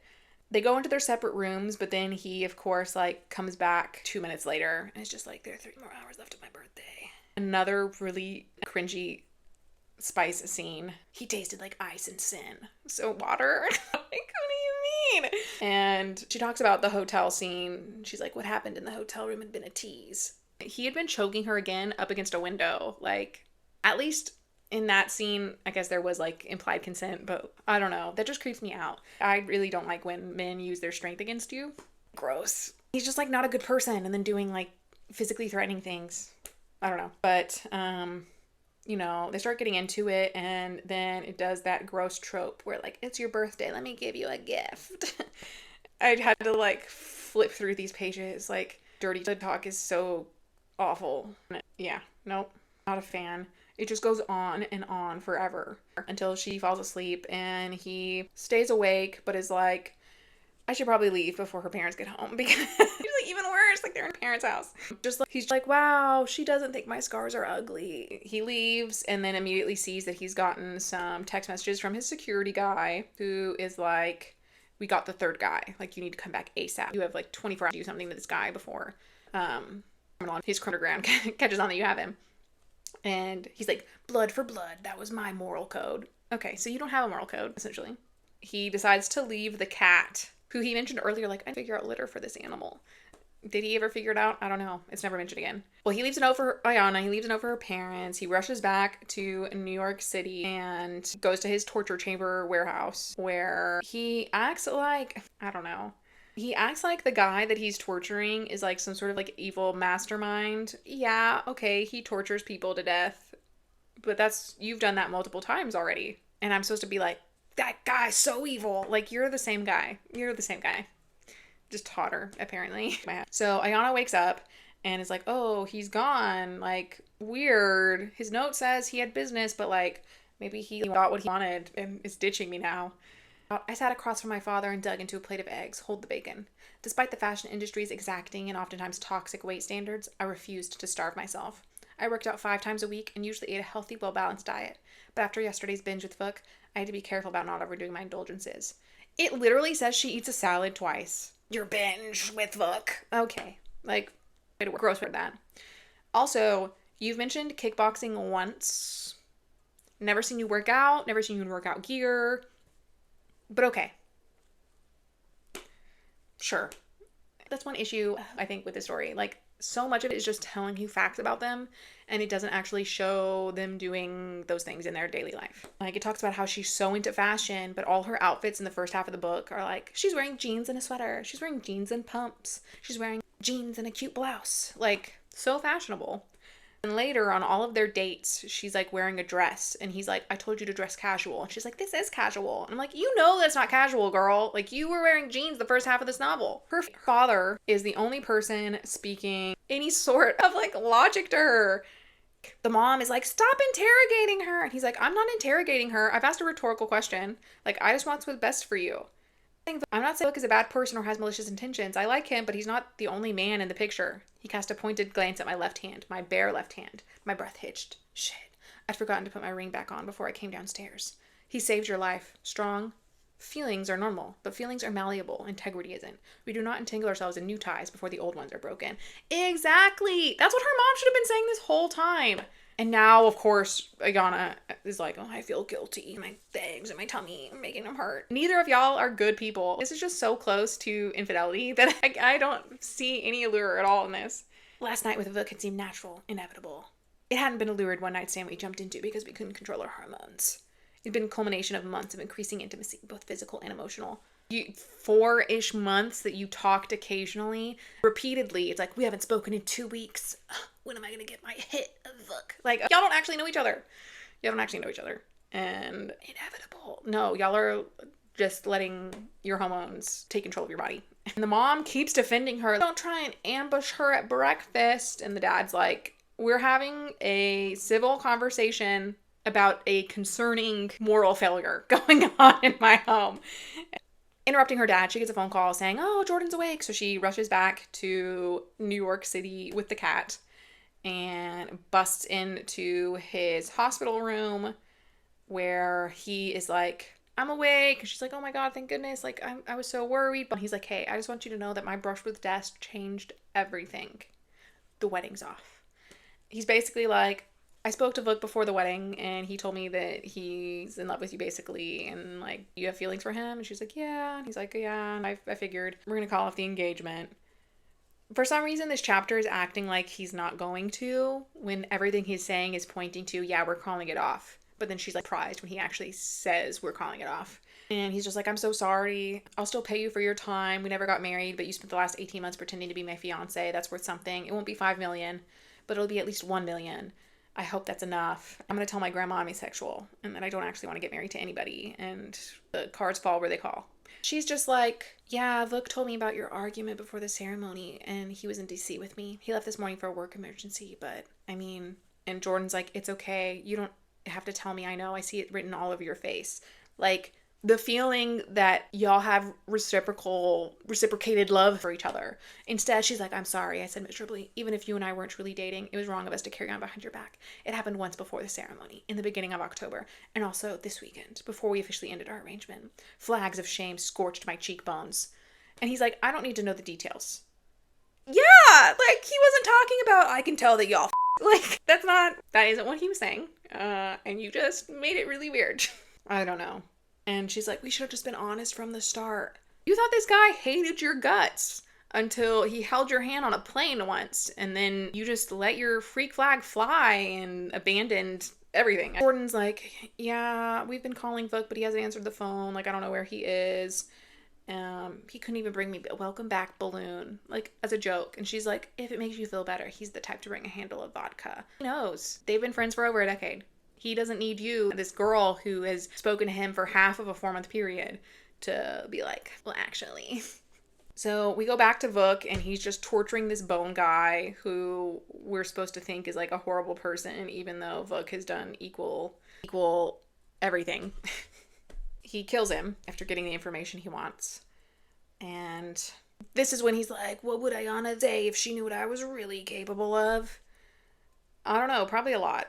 This is when he finds out Jordan's awake, so he rushes over to the hospital, and they're talking to each other, and Jordan's like, yeah, I called it off with her, so y'all have my blessing. Vuk has a moral quandary where he's like, you know, I wasn't tactful during our conversation at the wedding, and I asked Ayana to call off the wedding a few weeks before the ceremony, but she refused. Up to the last minute, I thought I could respect both her wishes and bear it anyway.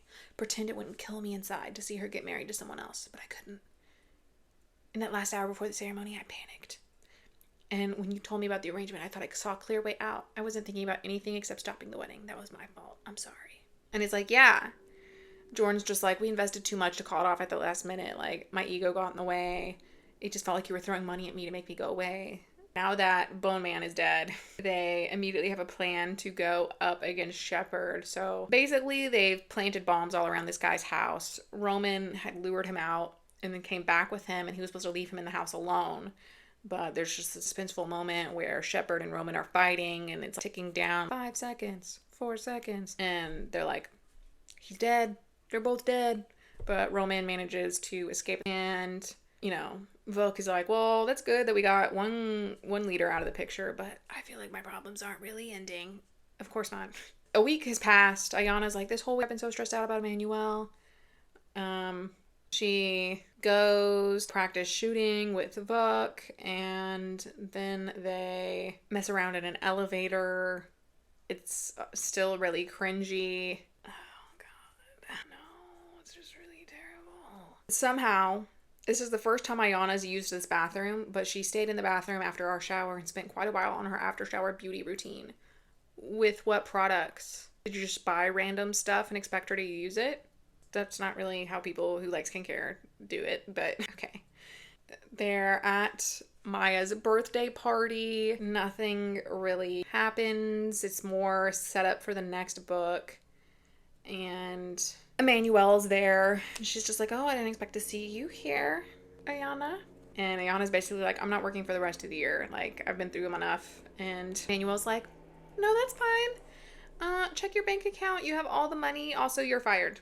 And Ayana's like, wait, what? And Emmanuel's like, yeah, you are fired for unprofessional conduct and intimidation by proxy. And Ayana's like, what are you talking about? I didn't do any of that. And they're basically like, you know, the way that you spoke to me over the phone was so unprofessional.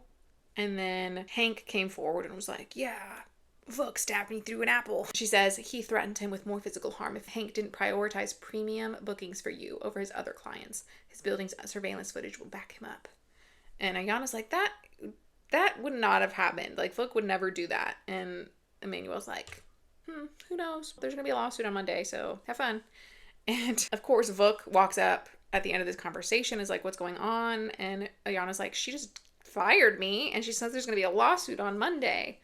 And she's like, did you really do that? And he's like, no, I didn't tell him anything. He's like, my lawyers will defeat this lawsuit in seconds, so don't even think about it. And she's like, it doesn't have to do with the lawsuit. It's like, once this information gets out, people are going to look at me differently. Like, even if it's all fake, you know, how the rumor mill goes. And he's like, it'll be fine. We're going to get through this. And she's like, someone's on my side. And it's like, girl, you have never let anyone be on your side. You've never confessed anything to anybody to ask for help, and now you're acting like, oh my god, this guy really loves me because he's helping me. If you'd been honest with other people, I'm sure you would have received some sort of help. Flash forward, Vuk is just like, I can't believe Emmanuel would do this, blah, blah, blah. But Roman shows up and interrupts him. The other faction's gone underground, but they're still gunning for you. Like, they haven't made a move yet because they're waiting for the wedding fallout to die down, but we have to be prepared. And Roman wants to use bait. He's like, we need to use bait to get them to come out so we can attack them. And he suggests using Ayana. Of course, Vuk flips out and is like, never. If you go near her. And Vuk is like, see, this is exactly your problem. Like, you're so sentimental about her that, like, they're gonna use her. Get it together. Does she even know who you are? If she knew who you were, would she still be so into you? I don't know. And Vuk is now so upset. Like, oh my god, would she love me if she knew the truth about how I torture people all the time? I don't know. This is when we get to, he told me to dress casually, which I had. A cashmere sweater and tailored pants were casual. Not when you wore jeans at least 5 times earlier in the book. They go play bingo together because she's been teasing him this whole time. You actually play bingo? I don't know if I believe you. But they go to bingo, and of course he wins, like always. She tells him, finally, the whole story about why she signed with Beaumont and what they've been doing to her. And Vuk is just like, look, don't worry about the lawsuit. Like, we got this. It'll be fine. I have business to take care of. I'll see you Tuesday. She goes into her apartment, but senses something is off, and she's looking around, and she finds a manila envelope filled with photos of Bone Man's tortured corpse. It has a note. It's time you found out exactly the type of man that Vuk Markovic really is. She shows up to their shooting date and gives him the envelope and is like, someone left this in my apartment. And he's like, why didn't you tell me immediately? Like, I would have sent someone to watch you. And she's like, no, they were already gone. It's fine. But I changed the locks. Here, just this is what they gave me. And he sees the photos and he's like, oh. And she's just kind of like, is this real? Like, did you do this? And he is just kind of like, yeah, I don't regret doing it. Like, I only regret I couldn't do more. Like, this is the man who shot Jordan, the man who almost killed you. For that alone, he deserved worse than what he got. Like, I don't know. At least with Wentworth, it was personal. Like, he purposefully was going out from his own feelings to hurt her. But this guy was just hired for it. Do you know what I mean? It's like he didn't have any, like, skin in the game other than, hey, my boss is paying me to do this. But then you ripped out all his fingernails and sawed parts of his body off. And he's just like, I told you I wasn't a good person. You should have believed me. Yeah, I believe you, sir. No matter his crimes, I didn't believe for a second that he would hurt me. Then why are you so upset? That's my thought. Wow, you did something absolutely disgusting, and you could do that to me. Or it's like, you abused your dog? You could abuse my cat. Like, I'm not interested. She just is, like, so upset. She's like, I need time. Like, I can't deal with this. So she leaves, and she's just, like, walking around in a daze and somehow stumbles to her old office, the modeling agency, and Hank's there. And he's just like, you know, you really pissed off Emmanuel. And she's like, by asking for what I was legally due, you know, like, y'all exploited me, yada, yada, yada. And they're just arguing. She's like, you know, that lawsuit's groundless. Like, y'all have been horrible people the whole time I've known you. Whatever. I'm out of here. So she starts walking down an alley and, of course, immediately gets abducted. Vuk only had someone watching her apartment, so he doesn't find out for 23 hours that she's been kidnapped. He's obviously upset that she's gone. They can't figure out where she went because there are no security cameras. So they go and abduct Hank to get him to tell them where she went, because that's the last person who saw her. Like, they have footage of them talking and then her walking off. Ayana wakes up in a warehouse tied up to a chair, and there's a corpse nearby. She's trying to escape. Meanwhile, Hank's being tortured. He's just like, I have no idea. Like, I haven't seen Emmanuel since yesterday. We had a meeting, but she didn't show up. I'm not saying she's the kidnapper, but maybe something happened to both of them. IDK. And of course, Vuk is like, well, the person I sent to tail Emmanuel after, that first confrontation in her office, he's been texting me saying everything's fine. He is basically like info dumping. I know all of this about Emmanuel, and she does have ties to the Brotherhood, so that's probably why she went after Ayana. And, her brother was actually that other leader, so that's probably her motive. I'm thinking it probably is her, but I don't know. Also, she was pimping out her models that didn't make very much money. So, all in all, this person's evil. They find some security footage pointing to Ayana going down this one street, and they find her cup and a button with some dirt on it. And from that dirt, they're like, oh, clearly they went to Long Island somehow. Like, when they finally get a hold of Roman, he's like, well, I guess they probably have something on Long Island. Let me see if we can find out. We get back to Anna. She looks up and it's Wentworth. Oh, his nose is broke. His hand's messed up. And he's basically like, your boyfriend did this to me.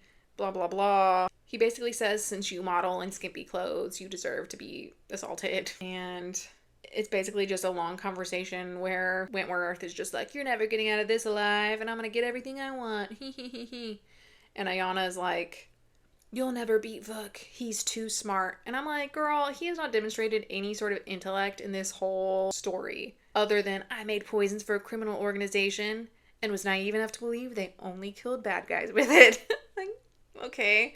He graduated with a bachelor's degree? Oh, okay. We go back to Vuk. Him and Roman have found the warehouse where she was taken. They're sneaking in, going around shooting people, yada yada.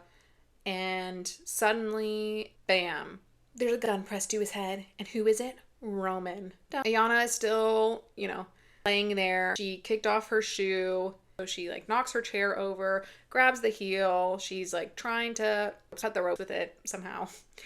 And she starts hearing gunshots, and she's like, oh my god, this is so crazy. She's starting to panic. Obviously, I would too. She hears footsteps and looks up, and it's Vuk, and she's like, oh my gosh, he's come to save me. But then she realizes that, oh no, he's being held hostage. That's when Emmanuel sweeps in with Wentworth. Emmanuel is like, you really did me a good one, Vuk, by killing my brother off, so now I can be in control. But also, you both made me mad. Emmanuel is like, nobody even knows I'm in control. I just have all these lackeys that are so loyal to me. We could be so much more than we are. My brother was so short-sighted, but we could do arms dealing. We could do money laundering. Nothing's impossible.